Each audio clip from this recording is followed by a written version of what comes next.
Dear viewers, welcome to the Global Panorama channel. I am Mr. Jack. Today, we will embark on a dramatic journey where the darkest secrets of power are gradually being revealed. Imagine this. In the darkness of Beijing, gunfire echoes through the night. This is not an action movie, but reality unfolding, shaking the very foundations of the political system. You won't be able to look away because every detail about to be told will leave you breathless and wondering whether that mighty empire is collapsing from within. In recent days, Beijing has completely lost its usual peaceful appearance. Tensions have risen to the point where words seem powerless to describe the suffocating atmosphere engulfing the major streets. The Chinese government officially announced that this is just a comprehensive drill in preparation for the military parade on October 1st, 2025.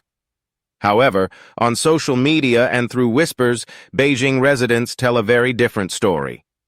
It's not a drill, but a real curfew. Some claim the military has sealed off key areas and established semi-official control. There are even rumors that shots have been fired, signaling that the internal situation may be beyond control. Although unconfirmed, the heavy presence of armed forces along with the unusual silence at the center of power has led the global public to ask a big question.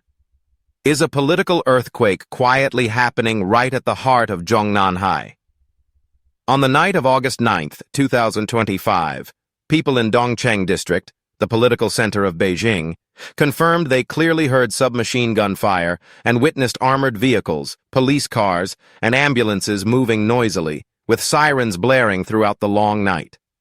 On the official side, there were no announcements or explanations. The government remained silent online. All related posts, images, and videos were thoroughly deleted. Yet the wave of circulation did not stop. Beijing is quietly boiling. If it were just a drill, why block information and deploy armored vehicles in the dead of night? The public suspects a serious incident has occurred and is being hidden from the world's eyes. Notably, just 2 days later, another strange event erupted thousands of kilometers away in the South China Sea, raising even bigger suspicions about a possible connection between Beijing's internal chaos and external military maneuvers. A multi-layered crisis, both domestic and foreign, may be breaking out. On the morning of August 11, 2025, about 10 nautical miles east of the Scarborough Shoal, tensions escalated rapidly. China Coast Guard ship number 3104, the largest vessel in the fleet, accelerated at full speed, closely chasing a Philippine Coast Guard ship on a resupply mission. The drama didn't stop there. From the front, the guided missile destroyer 2052, the modern warship named Guilin, suddenly rushed forward, attempting to cut across the bow of the Philippine ship. One ship charged straight ahead, the other blocked the way, all to compete for merit. In the current political context, stopping the Philippine ship first could be a big score with superiors. Both the Coast Guard and Navy want to lead. Neither side yields. The result?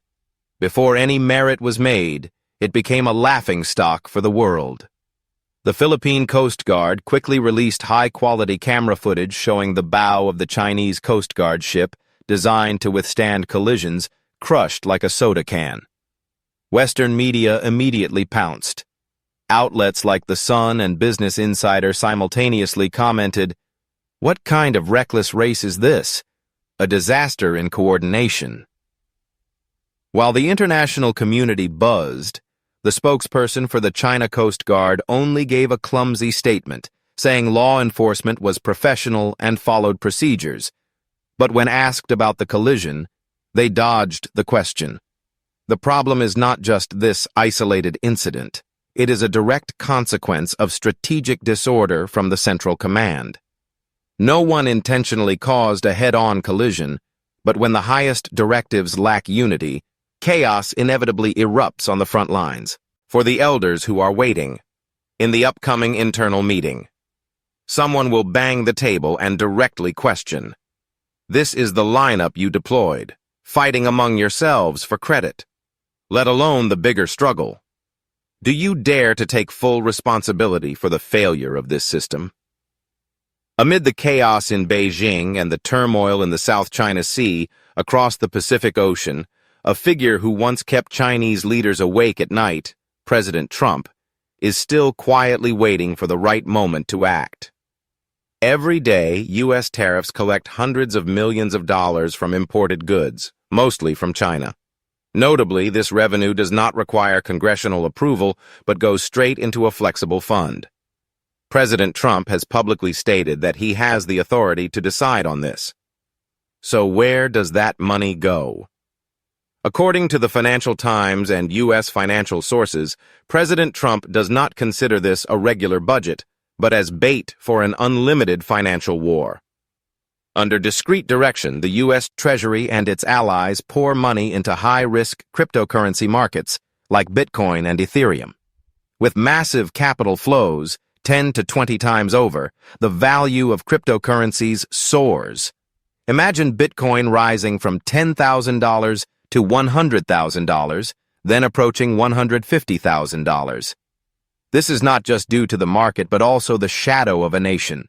And when the price inflates to a huge figure, they withdraw the capital, not keeping it, but funneling it directly into defense corporations like Lockheed Martin, Boeing, and Northrop Grumman. From virtual money, they transform it into warships, missiles, and advanced fighter jets. A cunning military financial cycle. Do not underestimate this move. The more Chinese goods exported to the U.S., the higher the tariffs collected. And that money is being poured into the U.S. defense budget to build new aircraft carriers, strategic submarines, and next-generation fighter jets. President Trump is doing something unprecedented, using money from the adversary to prepare to confront them. Since he regained power, the science and technology budget has surged, and President Trump knows how to spend it wisely. At the University of Notre Dame, the U.S. has perfected an ultra-quiet wind tunnel reaching Mach 10, while Purdue University pushes the limit to Mach 40, far surpassing China's JF-20 record of Mach 20. The University of Tennessee has also built a Mach 25 wind tunnel. The U.S. has established a complete aerodynamic testing system covering the entire hypersonic speed range. This is the foundation for the next generation of weapons. And in fields once surpassed, Washington is regaining the advantage, not just theoretically, but on future battlefields. The U.S. military has added a new branch, the Ghost Robotics Vision 60 robot soldier. A four-legged robot weighing 51 kilograms, capable of carrying 10 kilograms of equipment, operating in temperatures from minus 45 to 55 degrees Celsius, with a top speed of 3 meters per second, and able to travel 10 kilometers on all terrains per charge. This is not support, but a frontline force, tireless, fearless, ready to charge into any battlefield. A new battlefield is opening where pilots do not need to fly, and satellites not only observe, but also destroy. The U.S. is accelerating the AI integration plan for F-22 and F-35 air combat, two main fighter jets integrated with artificial intelligence, controlled directly. AI can withstand tens of G-forces, levels humans cannot survive, performing maneuvers impossible by old standards. While Chinese pilots still rely on physical strength and experience, the U.S. has entered the era of superhuman pilots. No sleep, no oxygen needed, no blind spots, no mistakes. Not only that, a U.S. military insider revealed that a series of strategic satellites are about to be launched into orbit. Each weighs 5 to 10 tons, so heavy that Elon Musk's Falcon Heavy can only carry one at a time. Importantly, these are not just communication satellites but platforms for space-based laser weapons. Once deployed, they shoot down China's low-orbit satellites and take only 20 minutes to recharge for the next shot. A preemptive strike in space warfare. Without hiding it, President Trump is pushing for a laser interception dome system at an altitude of 60 kilometers. Internal reports show the system is being combat tested in Israel with a 100% success rate in the first hour. When technology is superior, diplomacy becomes easier. Like in 1867 when the Tsar sold Alaska to the U.S. for $7.2 million. Now, President Trump chooses Alaska, the place that witnessed that deal which changed the map, to meet President Putin. Could another geopolitical deal be secretly negotiated? The meeting location in Alaska sends a clear message. The land Russia once sold cheaply to the U.S. is now where the two leaders meet. The significance needs no further explanation. Geopolitical disputes are not only discussed, but can also be negotiated. The global public is abuzz with speculation that the meeting will not stop at Ukraine. They might discuss exploiting the Arctic Sea route, propose an exit for the Russia-Ukraine war, or even pressure Russia to reduce its influence in the South China Sea, such as dismantling the 22 Sarmat missile launchers capable of striking the U.S. directly. Why did Putin agree to sit at the table? Because he no longer has a path to victory. In July 2025, on the Ukrainian battlefield, Russian units were wiped out by unmanned weapons, UAVs combined with autonomous vehicles. A Russian area vanished in an instant. Western experts predicted that in just 5 months, the proportion of unmanned weapons would exceed 95%. At that time, Putin's steel torrent would become a living target with no chance of reversal. If he concedes to President Trump now, Putin could exchange it for economic aid, symbolic political commitments, and an honorable way out. But if the U.S. and Russia shake hands, unlimited cooperation between Russia and China would become a historical joke. All these developments are closely monitored by the Zhongnanhai Power Group. They not only watch but act according to an internal interrogation script. In this context, military deployment becomes a direct political language. The 81st, 82nd, and 83rd Group Armies of the Central Theater Command, originally tasked with protecting the capital but actually serving as an outer shell, have a secret mission: to be the second maritime breakthrough force. When war breaks out, they will strike directly at Okinawa and Kyushu in Japan. Therefore, their combat readiness and equipment are among the most elite.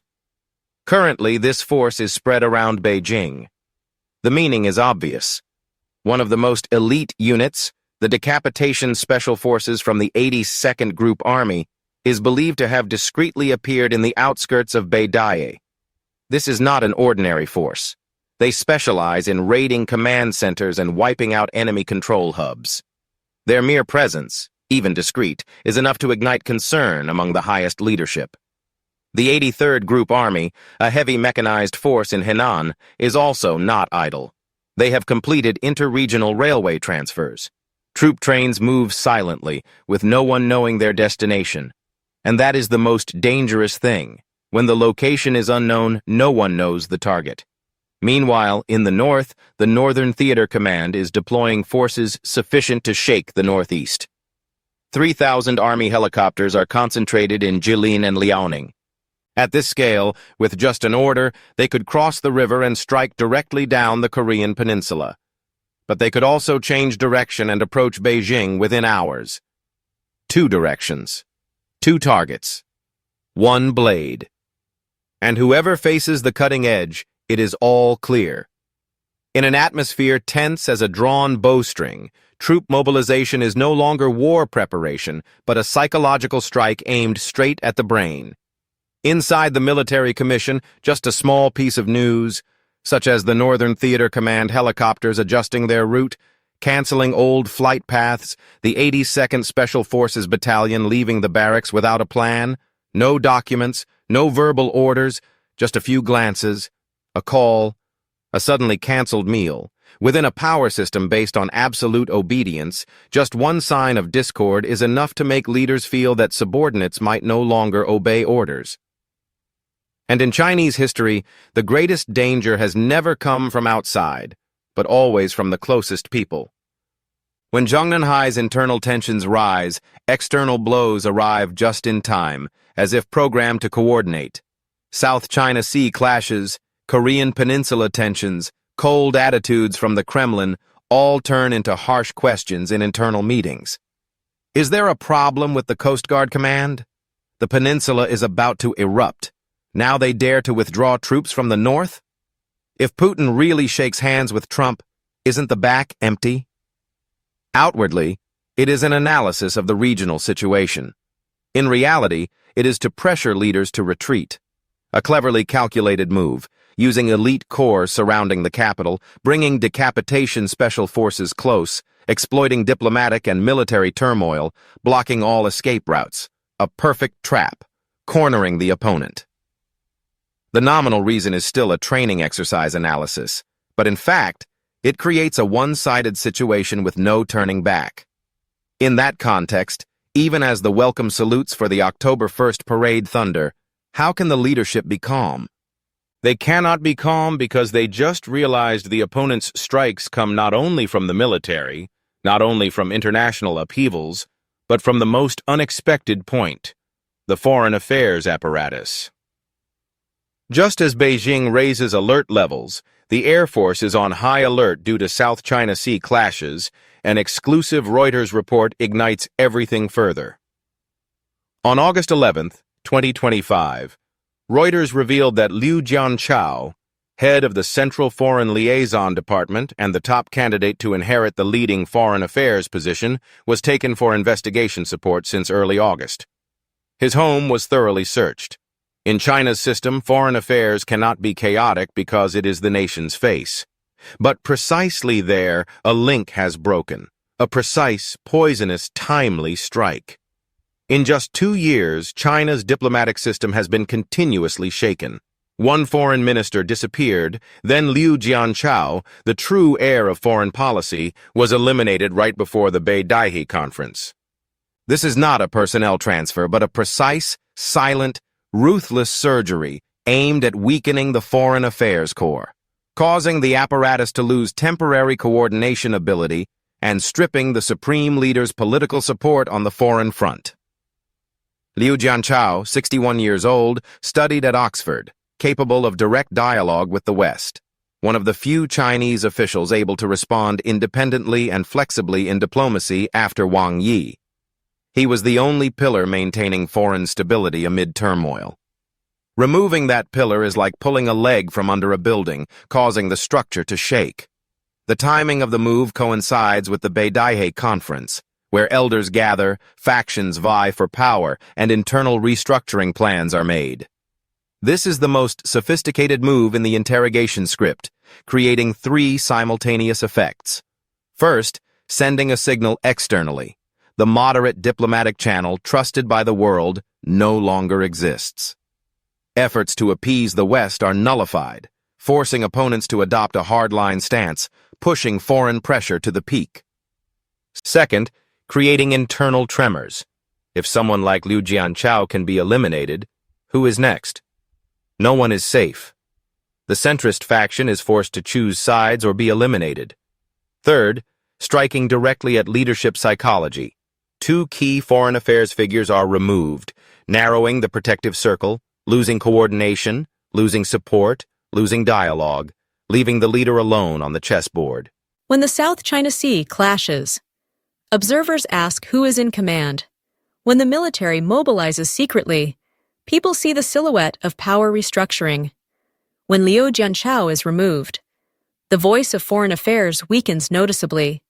One person remains in position, but if there is no external control, no internal coordination, isolation is only a matter of time. The promoters are waiting for the double internal and external pressure to accumulate, to force the chessboard to move. This is not an isolated incident, but a large political campaign, a soft trap, but strong enough to shake the center of power. When the sound of the October 1st parade cannon roars, tanks roll through Chang'an, fighter jets glide over Tiananmen, all affirm the message: strength, order, absolute control. But beneath the grandeur, there is another message, vague but sharp. A campaign destined to win, not necessarily a real victory, when the government chooses full confrontation, but through exercises revealing real combat weaknesses. The power chessboard has only 2 paths left: either adjust to find a way out, or embrace high risks, dragging the nation into a gamble of win or lose. For the veteran generals experienced in war and crisis, they do not fear sacrifice. They are used to confrontation. Their greatest worry is useless sacrifice, not afraid of loss, only afraid of entering a predetermined ending war, while the leadership still blindly advances because of faith beyond reality. Therefore, from the state of curfew near the capital, to troop movements in the Northern Theater Command, from naval clashes in the South China Sea, to diplomats being investigated, all are signals. When pieced together, they form whispers in the meeting room of the Northern Theater Military Commission Conference. It should stop. Stopping is not out of fear, but because the opponent is too strong, not only militarily, but economically, technologically, diplomatically, coordinating multiple lines. This is what makes Beijing realize time is running out. Every wrong step cannot be reversed. Dear viewers, the video ends here. Thank you for watching. Please like, share, and subscribe to the Global Panorama channel to not miss updates. See you in the next video.